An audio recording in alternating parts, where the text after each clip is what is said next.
Good morning, good afternoon, and good evening, and welcome to yet another episode of the Pure Digital Passion Podcast with Moses Kemibaro. Today, my guest is Chief Nyamweya, somebody I've known for probably the last 10, maybe 15 years. Initially, I got to know him as somebody who I believed was an illustrator or comic book creator. And he's told me recently that actually his role is much more multifaceted. But he's going to share with us his journey as an artist and somebody who's doing really amazing things and also even operating in the NFT space. Karibu sana, Chief. Asante sana. Thank you for having me. So let's talk about origins, Chief. I've known you maybe 10, maybe almost 15 years. You hmm know, back in the day when we all used to hang out a lot at the iHub. That's Yes. when I think we first encountered each other. And Yes. I think I remember you making a presentation in one of the events around what you were doing then. I think you had a comic book that you were creating. But I'd like us to go back a little bit further and maybe tell us a little bit about the origins of Chief Nyamweya, who, of course, you have a very interesting name being Chief. I'd like to hear more Yes. about that. Uh-huh. But give us early days, growing up, getting into this passion of drawing and comic books. Where does this all begin? hmm So I grew up very normal household. All my siblings are professionals, either working in banking or one is an investment banker, lawyer. Very conventional careers, and I was also on the same path. Uh-huh. This is in Um, Nairobi? in Nairobi and also in Eldoret. I did most of my Eldoret, eh? high school in Uh-huh. Eldoret. So you grew up in Eldoret. You could say so. I came of age in Eldoret. Okay. All my teenage years were in Eldoret. Okay. So I came back to Nairobi to go to the Kenya school, go to Nairobi University in the Okay. Faculty of Law. You were going to Uh, be a lawyer? Or you're a I lawyer? actually finished the law degree. Uh-huh. Went to Kenya School of Law. Are you kidding me?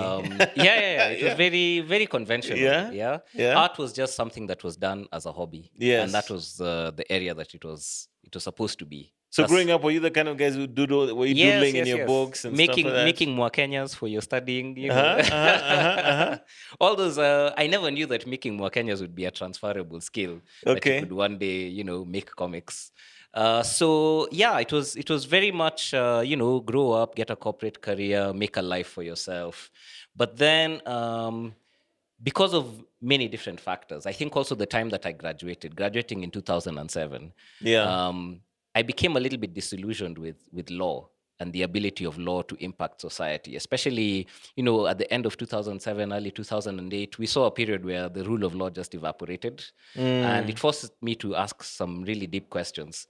So I was never quite the same. I never quite saw, the role of law the same way, and I felt like the knowledge which we had to escape the academy. It had to go Mm. out into the general public, because there was a lot of valuable history that we were given there, knowledge of like land tenure systems, things like this, and it was not getting out. It was just a The very closeted thing, huh? yeah, a very insular conversation. So I kept my feelers out. Even when I was attending Kenya School of Law, I would see these advertisements from the Go Down. The Go Down was quite young at that time, I and they were, remember, yeah. yeah, and they were saying, oh, make comic book art, and you can win this prize or whatever. So I applied for one of them. I never won the prize, but something was triggered in me. I remember. I made it. I was shortlisted. I made it all the way to going for the interview and everything, and just the process of making that comic. It was a simple 4-page comic. I realized that, man, I could actually do something with this. And I was also reading Britain's Gulag at the time. I had these fantasies about what it would be like to be alive during the emergency, Mm, and I got the mm. idea of doing a comic in about the emergency period. So I made my first comic in 2010 called Emergency. Uh-huh. Yeah, that was just me. It was very much like a PhD project, just researching, looking at images of So it old was rooted in fact and history at the same time. part fact. Basically, what I did was I drew a timeline of Dedan Kimathi's life. I was like, okay, what are the things we know? We knew he was a Second World War veteran in Burma. We knew that he came back to Kenya this time. There was something about him leaving the military, having problems of like insubordination. There was Mm. a time he worked at Kenya Forestry Department. So basically, you plot things on a date, and then in the gaps now you take creative license. Like, what if he had a friend when he comes back to Nairobi? What sort of conversations do they Mm. have? Mm. So I was already playing with fiction, and yeah, I published the comic in October of 2010, and it was well received, much better than I expected. And this is a hard copy, printed, It was everything. online. It was a web comic. Web comic. Okay. Okay. So that's what really got me going. That was my first project. I want you to take two steps back here because I'm getting a little bit confused. I mean, so you're a guy up until this point, you're now a lawyer. You probably were you still doodling? Were you still drawing things? Were they just for fun? Yeah, I was just doing it for So fun. I you were would not make. like formally trained. You didn't go to an art school at any point. No, I mean, okay, I had at one point taken a month in Shangtao while I was in Okay, the while I was design in college. law Yeah, school. yeah, Yeah. yeah. Which was really good. I met the the late Alan, and now that I reflect on it, Shangta was actually a really good school, because they taught from fundamentals.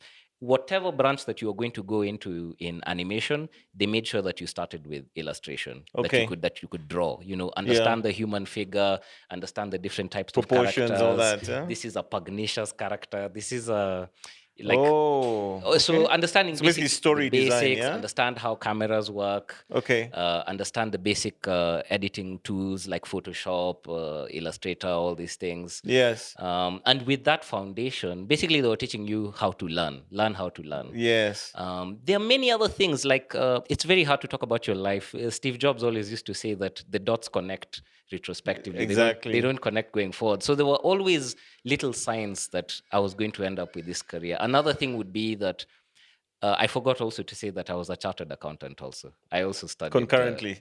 currently I finished ACCA. Yeah, wow. So there was once I was doing a stint in Scan Group, working in the accounts department in No Scan way, Group. yeah. And being there with all these accountants, the creatives were the coolest people that you could imagine. I always used to see them at the distance, walking by. Yeah, yeah. And I would talk to them, and one of them was kind enough to give me a copy of Photoshop 7 at the time. Told me, go play with this if you're interested in what we do. So I always had this window into the life, even though I myself was not in the life. This is so bizarre. I mean, lawyer and accountant. Yes. And somehow this was there in the background. Would you say you're a classic product of those situations where, but I was meant to do medicine or pharmacy, so don't even ask me what happened there. But more importantly, was it possibly a big portion of your life was fitting or conforming to possibly what the parents expected of you at some point? You did what was expected of you, but deep down there was this other passion that maybe seemed like a hobby, but was the very thing that you were supposed to do. Could it be something like that?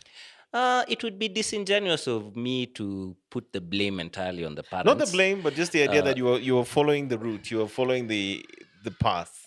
What I would say is that the scope of possibilities that were available to us, as kids growing up in the 90s, wasn't that broad. Yeah. Films, comics, this type of things. Those were things that happened in America, far away. Yeah. For us, what the scope of possibilities was lawyer, doctor, medical, engineer, whatever. Yeah. But then, obviously, the fiber comes in. We are the first like internet generation, digital natives. You're seeing all these possibilities coming in, and then your window starts to the career broaden. starts It's like to happen. the aperture starts to widen. Exactly. So now the question just becomes: are you going to have the courage to take a leap? And for us, I don't think it's an isolated thing, because I know many other people who have a similar biography. So many people in the blogging space, and like yourself wanting to do medicine. At that time, especially 2008 coming forward, there was a lot of experimentation. So many people who had careers going one way ended up in creative roles. Yeah. So we were the first who saw this opportunity open, and we decided to just roll the die. Some of them worked, some did not work, and there are some of us who are still doing it a decade on. So let's go back again. So you launch Emergency. This is a webcomic. So you build a website, you presumably upload it, you share it to the world, you see people getting interest. What happens next? Wow, it was so cool. I was lucky. My next door neighbor was actually a computer guy. He was a really cool guy in Nahabi, and he was also a writer. But like any tech problem I had, I would take to Nahabi. So he's the one who even helped me build the website. He would also double up as my editor, giving critique on where the story didn't work, and we just play computer games together. Very good friend. We actually ended up doing another comic together. Yeah. So he helped me a lot in building the site, and early days of understanding. And I was also blogging at the same time. So I would do the comic, and then I would blog on like Mau topics. How people feel about this. So you went deep into the subject matter. Went really deep into the subject. That was my whole thing with comics. My comics for me were just a medium. It was a medium for unpacking different subjects, many different subjects, which is what I've never stopped doing. The mediums changed. Now we are talking about NFTs and whatnot, but the basic principle was the same. That how can you take subjects that are a little bit alienating, where Mm. people have a hard time getting into them, and how do you break them down into a way that you can explain it to a teenager?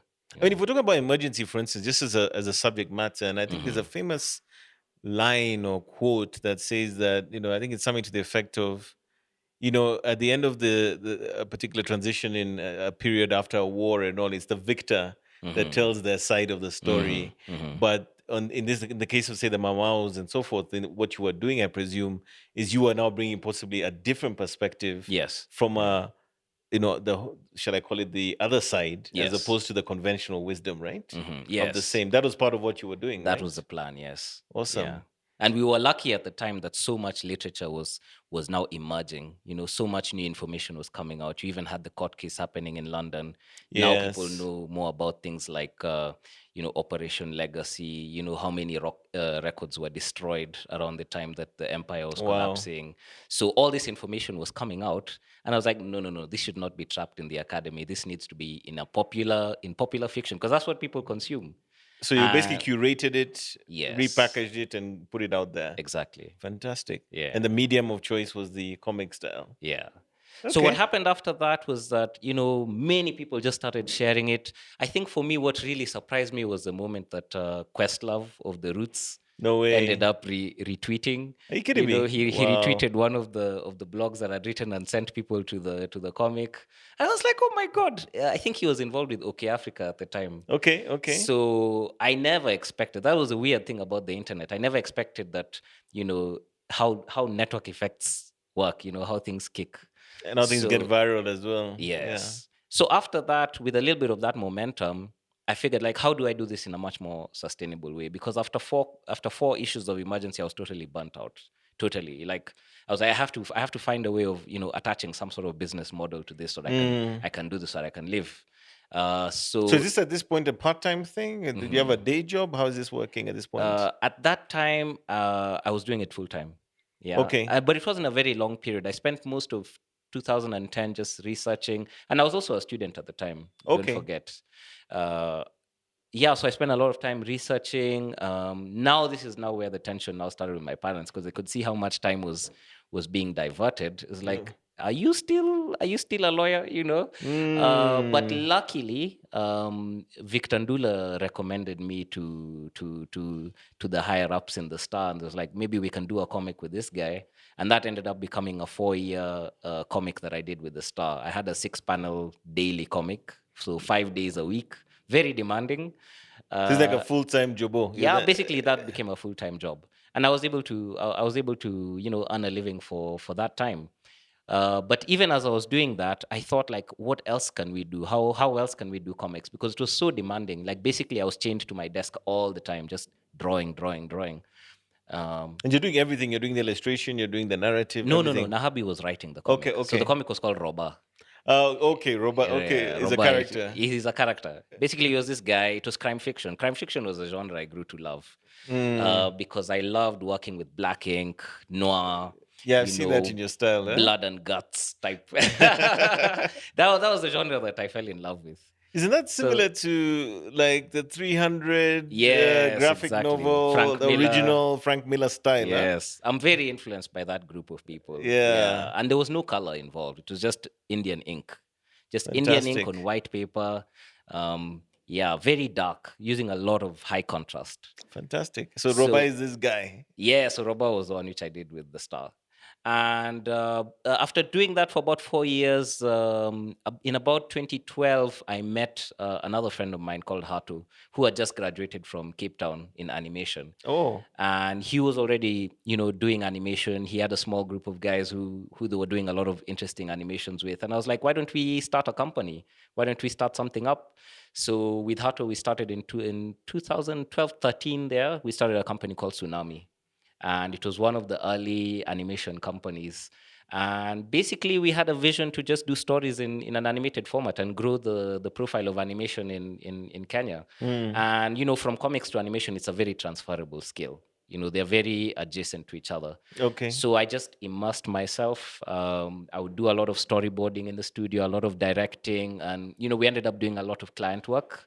And it was a huge learning experience. I learned a lot doing that, and the quality was good. Hato was a very professional person, knew how to organize workflows, because when you're doing comics, it's a small team and you're most of the time just working yourself. But with animation, it's a team sport.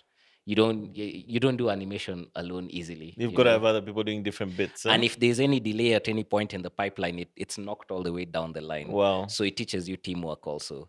But then, of course, there were challenges that I didn't anticipate. I realized challenges with the market, that it's not just as easy as working with corporates. And I realized that probably even working with corporate, which at the time seemed like the high watermark, like that's where you're supposed to be. I realized that that's a very losing strategy, because in the market at the time, people didn't know much about animation. They would get stunned by the budgets. They had this assumption that animation is supposed to be cheaper than film, which a lot of time was not true. And you're counting by the minute. They were a lot of the time surprised by the timelines, how long it took to make them. And these were early days.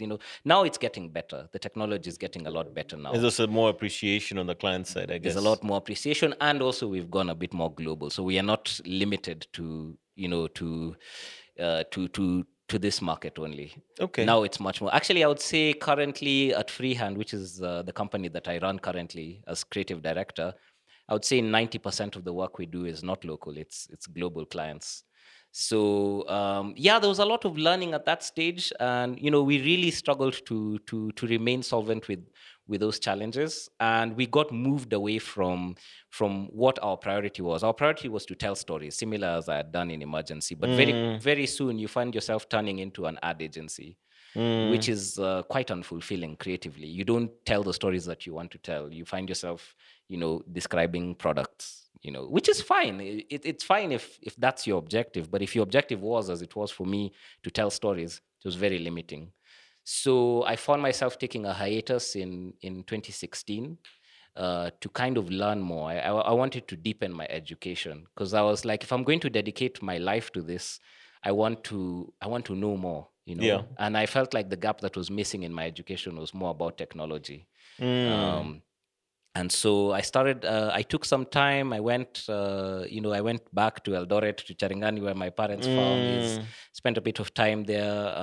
And I was on the internet applying for stuff, and I applied for a scholarship to go to a place called Singularity University in San Francisco. Oh, yeah, I've heard of it. Yeah. And it was a very interesting institution, because they didn't want conventional people. I don't know how to say it in a different way. They got multidisciplinary people from many different disciplines. You had, technologists, you had lawyers, but all of them were looking to the future and to see how to integrate exponential technologies with solving, grand challenges that affect a million people and more. And I met so many different weird and interesting people. So and now you went to... I went there. So I won the scholarship. Oh, eventually. fantastic. So that was in 2016, about the summer of 2016, and I went there. And it was also, it's like life is an onion. The more you keep opening it, the more you realize how unexpected what lies at the other side of the onion is, So you have all these ideas about Silicon Valley, and it was very, very different, and I learned so much in a very short time. It was such a dense and compacted rabbit hole that I'm even scared to open that rabbit hole in this conversation, because it'll end up dominating. But basically, you had a whole new perspective on things. A whole new perspective about what technology can do, about how to scale things, about how to do things at scale, and how to think also in terms of business models, how to experiment effectively, how to iterate, and also how not to waste time. Yeah. So, and also that was the place where I met my co-author for Trust, my latest graphic novel, Anne Connolly. That's where I met her. Her passion was blockchain. Everything, and at the time I didn't even know what blockchain was. It was like Greek to me. They were talking all these things about blockchain, crypto, whatever. And this is what year is this? This was 2016. Wow, that's a while ago. Yeah, that was a while ago. Yeah. And she seemed to connect it to all these various different problems in many different disciplines. And, I would ask her questions, but those are just early days. So I came back to Kenya end of 2016. 2017, I started working on a new book because my mind had just been blown being out there. And I was like, I need to make sense of this at home. It's one thing Mm, learning about all these technologies when you're in San Francisco with the abundance of capital that they have, an abundance of human resource and whatever. It's quite another thing making sense of those things here. And for me, it was mm, very. I didn't want to live in the US for my own reasons. mm, So I came back home and I started writing. I started writing and trying to weave what I had learned with our current, social, technological, political, other challenges. And I wrote a book called Art of Unlearning because I felt like that's what my life was involved. In order to make space for all these new things I was learning, there was so much that I had to unlearn because the two did not integrate. How we were trained in school, our attitude toward education, for example. For them, it was just move fast, break things. That mm, Silicon Valley ideology: move fast, break things. Very creative. It was that if you're going to do something truly creative, by definition, you're unqualified. So mm, give up displaying your CV and that type of thing. The most valued knowledge was experimentation, which is very different than the 844, our own 844 ideology, where for us in Kenya, our ideology, credentials are absolutely everything. We want to know how many papers you've stacked up before you even open how your many mouth. master's degrees you have? Exactly. Yeah. So I put this in a book. I wrote a book called Art of Unlearning, and I did it in my own way. My style is Did is it have a is comic style as it well? was a comic. Full, The thing full. was a comic. It's a full comic, and it was a beautiful book. I did it out of Nairobi. I moved out of Nairobi. I stayed away from Nairobi for about 2 years to just have peace and quiet and be able to think deeply, because the speed of our city, the city is very fast, frantic. You wake up in the morning. Distracting. Yeah, there's something about when you're living in a city, you move with the momentum of the city. You wake up with the matatus, Yeah, yeah, yeah. So you you wake need. up with the noise of the matatus. And these were deep things I wanted to think about, like, technological unemployment. What does that mean for us? Future of work. Future of work. We are trying to industrialize using the Singapore model, but the Singapore model was Mm. implemented in the 1950s. You're living in 2022. Is it going to be as labor intensive? Are those strategies I going mean, to when you talk about work? labor intensive, I mean, You I'm going to know, segue on that. I mean, just yeah. last night I came across a tool called Notion, which I'm sure you've heard Mm. of, Mm-hmm. but they now have some AI tool that you Mm-hmm. literally put in a title, say, Yes. create a podcast about, create a blog post about this, and it'll auto generate a blog post. Yeah, and the same is affecting our industry as well. And I'm sure I'm you've like, are seen. you kidding me? Now Yeah. you won't need bloggers, you'll have AI that can do that. That's incredible. But Yeah. anyway, this is a distraction to The that. same Yeah. has also happened with like illustration and making art. You've seen It's getting Midjourney, automated, huh? Midjourney and Starry Eye and all these things. Mm, So those were the things in 2017 that I was thinking about, because what they had done was give me a window into that future where we really have to move where our emphasis is, especially in education. I suddenly started spending a lot more time thinking about education than I'd ever done before.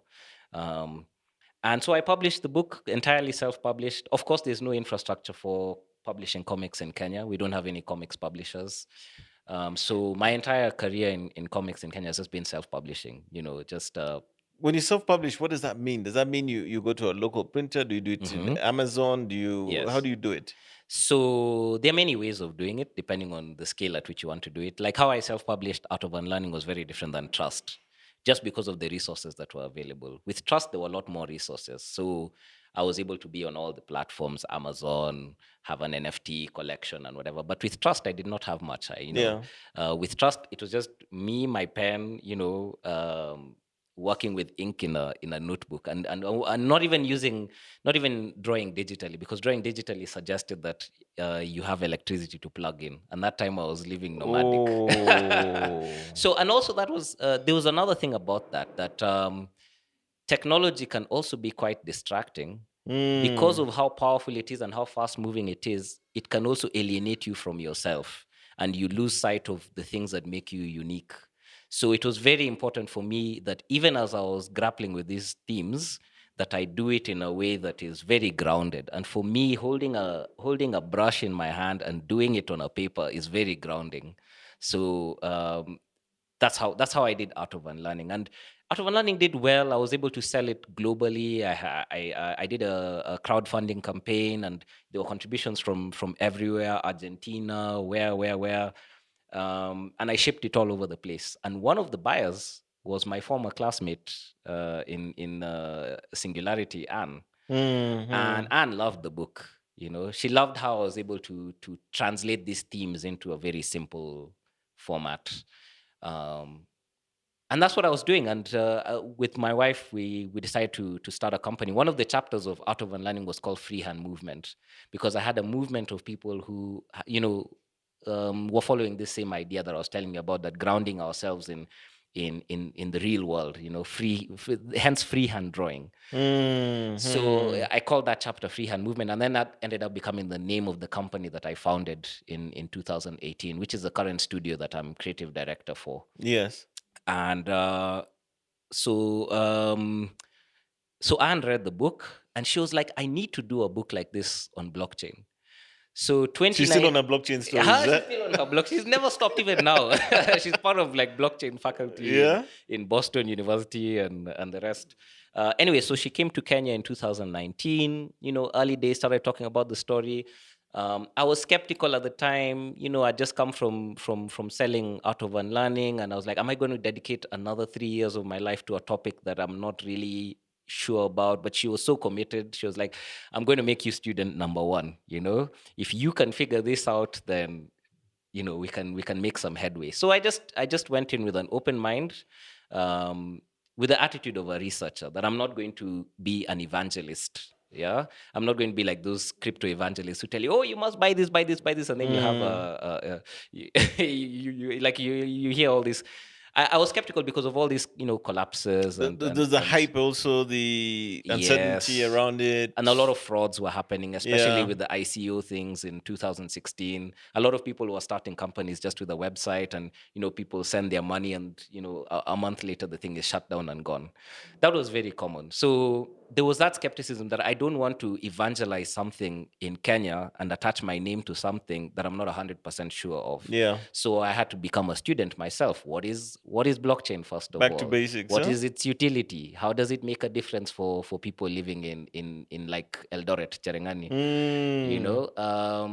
And in the course of learning, with Anne, we now started thinking, like, what's the best way to attach this to a story? What's the best way to translate this into a story? And again, you're unpacking something complex and making it simple, which is what I've done throughout my entire decade-long So career. You're a curator, kind of. You're a storyteller. Yeah, yeah, exactly. Yes. Yeah, that's what storytellers do. If I had to define what I do in one word, it would be a storyteller. The mediums change. Sometimes it's drawing, sometimes it's writing, sometimes it's neither. Sometimes I'm neither drawing or writing. I am helping other people with their creativity using my own experience and creating that context. That's what a director does. Yeah. So yeah, depending on what the project is in freehand, I occupy different hats.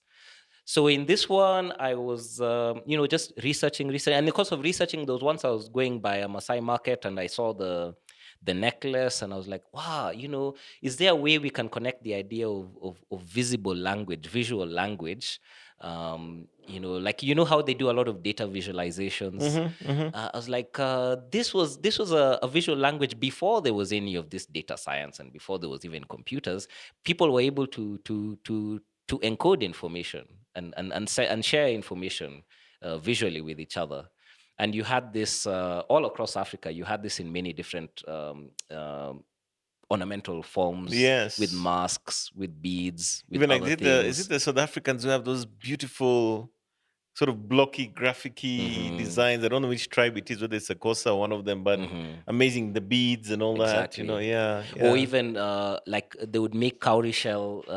Cowrie shells themselves were a currency, and how they'd all be weaved into different items. Exactly. And different currencies being utilized for different functions. Some functions were ceremonial, others were, like things like during weddings and other So this things. all predates what we do today. Exactly. Yeah, yeah. And it was very important for me that I ground the subject be without the computers in this context. Like, what Mm, was there in our life as Africans that was analogous to this technology, so that you can start from there and now move into the more complex things. mm. That's always very important for me, to start from first principles. So yeah, using that idea, I came up with the idea of Wahenga land of the ancestors. And I created basically this universe where there's a guy who's trying to take over Wahengaland, which is the country where the lead character Mora is from. The guy is Mm-hmm. called Max, and he's trying to do that by forging the land titles, Oh, so that he can basically grab the land and force the indigenous people off the land. And the entire story was a struggle to stop him. And one of the things that happens with the lead character, she's a whistleblower who discovers that he's trying to do this, and she tries to disrupt him. And one of the people that she teams up with, a group of people that she teams up with when fighting him, is a group called the Sankofa Collective, and no way. they're a group of hackers. And one of the things that the hackers are using is blockchain. And the reason why I chose land titles is that it's a really good use case for blockchain. I don't know if at this point it's a good idea to talk about what blockchain actually is and how it would weave into that. I think so. Uh-huh. Maybe for the audience and the people seeing this, maybe in hmm a very concise way, we can talk a Okay. little bit about that. Yeah. Okay. So basically, the way I understand it, and I'm sure there are more well-versed people who will correct me, but the way I understand it, it's what's interesting about the blockchain is the architecture of the databases. That there are different ways of creating databases. You can have a centralized database, similar to the ones that Safaricom have, where they keep all our transaction records in a centralized way, and we trust Safaricom Mm, to to mediate on our behalf, to provide that trust that if you send money to the wrong person or whatever, the Safaricom in the middle will correct yeah. sometimes. Yeah. Yeah. Yeah. And then there's decentralized databases, similar to what you have with Bitcoin, where there's no Safaricom in the middle, there's no Mm, middleman mediating, it's just peer to peer. yeah. Basically that was it. And it for me, the philosophical conflict in the story of trust, which you're holding in your hand, maybe you can display. You saw it here first. Yeah, the philosophical conflict was that centralized architecture versus decentralized architecture, and it was very much an argument, a debate between those two perspectives. And there's a very basic way of looking at it. You can just look at it basically from database architecture to even political to a political argument, which was also very interesting for me. Mm, That if you want to look at it also from a political perspective, what we have right now in our governance is a very centralized governance system. And the reason for that is very simple. Our technology did not allow us to have a decentralized governance. Our representative democracy was created at a time that the fastest thing that could move was a horse. So if you're governing a large territory like the European states, which are the ones that came up with this system, yeah. if you had a very large territory like France or Prussia or whatever, what you would do was you pick who among you, or somebody would pick, maybe the king would pick, or somebody would pick, like, who among you can represent, and then you send that person off to a capital city Mm, far away, that since you know us well and you're good, you go and represent us. And there are many problems with that. Even if you have somebody with the best of intentions, there are many problems with that. First of yeah. all, I mean, if you take the example of, like, if you pick a man, which was most of the time what happened, if you look at, like, our first president's cabinet was entirely men, from corner to corner. Mm, Yeah, all mm, men. mm. So now when you have a situation like that, if you're sending one person go and represent us, what do they know about reproductive health? It's not going to be a priority. It's biased already. Yeah. So they don't even have to be malevolent. Just their own subjectivity limits the number of issues that they're able to Yeah. to prioritize. Yeah.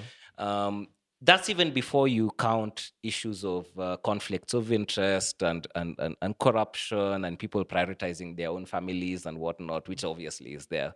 So I feel like this is an ongoing conversation that we have the technology to decentralize even our governance a lot more, but we are trapped in the architecture of the 19th century, where Yeah. we are supposed to figure out who among us is the clever one that we are going to elevate to be our messiah, basically. Yeah. Yeah. And we are trying to get out of that paradigm. For the longest time, like in Kenyan democracy, we've been trying to get out of that paradigm using legal means. But I Mm. feel like more attention needs to be paid to how we can get out of that paradigm also using technological means, Mm. because we have this, supercomputers in our pocket that we're able to do so many things with. We order pizzas every day, and these are Kenyan software engineers who are doing this. It's not coming Yeah. from outside. Yeah. We're able to deliver pizzas to our house and other things.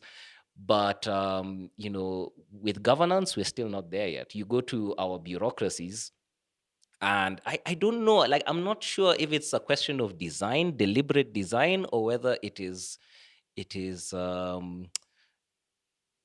and to some extent it doesn't matter if it's deliberate or just a question of incompetence. But you know the most basic things, like getting identity documents, getting land titles. Yeah. Why do you have duplicates of why do you have duplicate titles And no one knows which on, one on is on the authentic same or not. parcel? Yeah. Or if I am a bad actor, I can pay some middleman somewhere or some person to make a file disappear. All those problems disappear when you have a decentralized Architecture, database. which is what blockchain basically And is. the reason why I'm not sure that it's for lack of knowing is because there's been a blockchain task force in Kenya. At the highest level, this information is known, you know. And there's information that a lot of resistance comes from internally from these bureaucracies, that they themselves are Mm. beneficiaries of this centralized architecture, the ability to make files disappear. And I mean, if you can just dial back a little bit, when I look at something like eCitizen, for example, Mm. Mm. it works really well. You apply for birth certificate and everything, but then there's that last mile challenge where you have to go physically to why not Yeah. why not it be that you could just get it delivered? If you had a good enough system to get it this far, that you get your birth certificate issues, why not take the next step and have it delivered? But there's something about being able to go to that central registry, and then now that's when the bad actors have a chance to get their hand in your Mm. pockets. Mm. But I don't want to speculate too much. I like basically what the book does is that it just explores all these themes about centralization versus decentralization, the role that blockchain can play.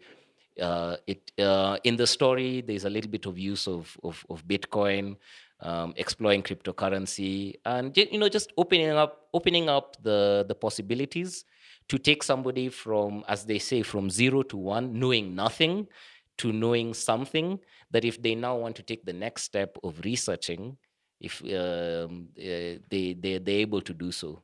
So what you're doing is basically you're contextualizing it. You're sort of presenting it on a plate, as it Exactly. were, in a way that people can actually appreciate and understand. Exactly. And in that way, hopefully, you start to trigger the thinking, use the storytelling to sort of maybe challenge their own biases or their own notions around how things are meant to work Mhm. versus how they work. Exactly. And then from that point of view, it sort of starts to trigger possibly changes in the way people are doing things, or even possibly they start to demand certain changes going forward, correct? Mhm. Yeah, and ideally, they themselves become agents. Everybody has a place that they can get in. We don't all have to be software engineers. I Yeah. have engaged with this from my own perspective as a digital artist and as a storyteller. And everybody has to find, from their position where they are standing, how to make sense of the world around them and the technologies that are available to them. And really, that's how I see it, and that's what I hope my stories inspire people to do. Fantastic. So tell me, how can somebody get a copy of Trust today? Yes, so go to trustgraphicnovel.com, Mm-hmm. and from there all the options will be available to you. You can either buy it, if locally you can buy it with M-Pesa. Internationally, you can buy it with Amazon. There's also as Um, an ebook as well, it's also presumably. as an ebook. The ebook is available for free, Okay. because the bet that we were taking there is that let's make the information available for free, for the people that actually love physical books, which there's a surprisingly large number of people who still cherish the reading experience, of Mm-hmm. reading a comic book. It's its own medium. They will buy the A physical hard book, copy but like this the one. ebook is available for free. There's also a motion comic, which is basically an animated comic. You add a layer of sound, like music, soundscape, all those things. And then the third thing is that it's also an NFT collection, which is 8 out of 10 sold out. 8 out of 10. So there are like 2 NFTs remaining for NFT collectors. People who have Ethereum wallets, they can be able to collect those as well. And yeah, Does so that mean you're the first publication possibly in Kenya that has an NFT component to it? Could you mm, be I'm not sure, but it's definitely one of the early one of ones. the early Yeah, ones? they're Incredible. I'm sure there's a group of NFT community called Mbogia NFT in Kenya, I've the heard of Kenya it. NFT Yeah. community on Twitter. Yeah. They do a lot of. I'm sure they were very early adopters. Kenyans are so fast. And then the other thing you were telling me is that this is also available in Kiswahili, right? It's also available in Kiswahili. We did a launch in Swahili Box in Mombasa. Fantastic crowd, man. Fantastic crowd. Yeah, I was Awesome. so amazed. Like the energy that is there in Mombasa and the passion that young people have in Mombasa is similar to what we experienced in like back in the iHub days. Yes, a few years ago. The sort Yeah. of wide-eyed expectation we had. I can change the world. Yes, that's very much where Mombasa is. Fantastic. And yeah, the Kiswahili version is also available as an ebook. And yeah, the idea is just to get as many people, talking Onto this about as trust as possible. possible. And if I could say one thing about the name trust, the reason why I called it that is that I feel like that's the main thing being addressed by blockchain. Being able to trust without necessarily having an intermediary. And yeah, trust is a big thing for me. Like especially when I compare coming from Eldoret, coming back to Nairobi, and seeing how there's something about modern living that is so alienating, that you can live as I do near a supermarket and go in there 1,000 times, and each time you go to that space, you're still a stranger. Mm, And yeah, and really grappling with those themes also from a social perspective. great. So Yeah. tell me, what's next? I'm curious to Mm-hmm. know maybe around any other projects you're launching, Mm-hmm. other things you're planning to do Mm-hmm. through these mediums and otherwise. What are you looking going forward? Mm-hmm. Yes, so trust was for young adults, the people that would be drawn to it. Even the art style is mostly young adults, people in their late teens, early 20s, or even older. I'm Okay, hoping I'm hoping you'll enjoy I'm gonna it. read it. I But grew up loving comic books. So I'm gonna read it. Yeah. I'm also very passionate about kids content. Aha. Myself, I have 2 young boys. Oh, nice. I'm passionate about kids content under the age of 5. So as a studio, Freehand Studios, we are launching a new project very soon called Uli and Tata. Uli and Tata's Mm, nursery rhymes, African nursery rhymes. And the, mm. the the project came from us, not being able to find content on YouTube for our own kids. So you just find this stuff like Baby Shark, Coco Melon, whatever. And we were like, we need to document our own nursery rhymes, our Wow. own songs. So we got funding from the Kenya Film Commission, and the first set of rhymes we documented was in Kakamega. Ah, And nice. we were like, it's a project that has really weaved in very interesting team. We are now becoming a bigger and bigger and bigger collective, because it's almost like a wiki project. You can't collect nursery rhymes alone. Everybody from their own community Brings them knows. in. Yeah. So we just started as a pilot in Kakamega. We went there, we split ourselves into 2 teams. There was a visual team and there was a music team. So the music team went and they were researching with the shows and going to the Wow. primary school. It was Bondeni Primary School, I believe. And just collecting. There's even a partner that we have who is a part of And these national are in vernacular, in Kiswahili. vernacular. Yeah, Purely vernacular. vernacular. Wow. Kabisa, kabisa, kabisa. Wow. Pre-Christian. Pre-Christian. We Pre-Christian. need to document those things because these things are disappearing. We take for granted that these things will just survive, but we don't realize how fast Kenya is urbanizing. And even in our school systems, how teachers are transferred all over the country, and our grandparents are also dying. For people of our age, we don't see it, but for the kids coming up, they don't necessarily have the same access that we did, even to their own It's a big part of identity. Yes, indeed. So we as a visual team spent all our time in Kakamega Forest, learning the history. There was an ethnobotanist who was walking us around, telling us about how Bantu people came through the Congo forest, how Kakamega was, more closely connected. And, you see this 800-year-old trees, so huge that the root starts at 10 feet, and how these are fragile ecosystems. So, like, I realized very quickly that, my God, we think we are making animation, but really what we are doing is archiving. We are archiving our knowledge. And we need to get out of that mind frame where we think of culture as something that is imprisoned behind a glass in a museum. Culture is not what is in the museum, It's it's the lived, things huh? that you're living day to Mm. day. And if they are not part of your day to day existence, they are not your culture. I'm sorry. They are just not. Baby Shark is your culture, if that's what you're interacting with. Yeah. So that's very exciting. We're very excited about that.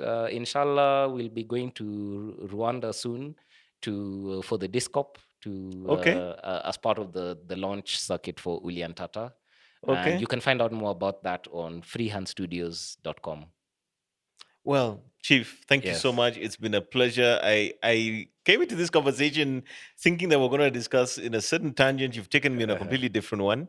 And I'm so delighted that I have a copy of this. Thank you for giving me this copy. You guys, by the way, this is also, where's the signed page? Yeah, look at that. Can you see that? So I got a signed copy of Trust. If this thing becomes like mega bucks down the road, I'll be one of the lucky people to have this. But thank you so much, Chief. I really appreciate it, and all the best going forward with the Freehand Studios and all your projects. Thank you so And, much for and and having more me. importantly, I just love the way you broke it all down and how you connect, storytelling to technology, the blockchain, and all the amazing things you're doing. Thank you. Well, that's it, guys. It's a wrap. Thank you once again for joining us for another edition of this podcast, Pure Digital Passion. We hope to catch you in the next one.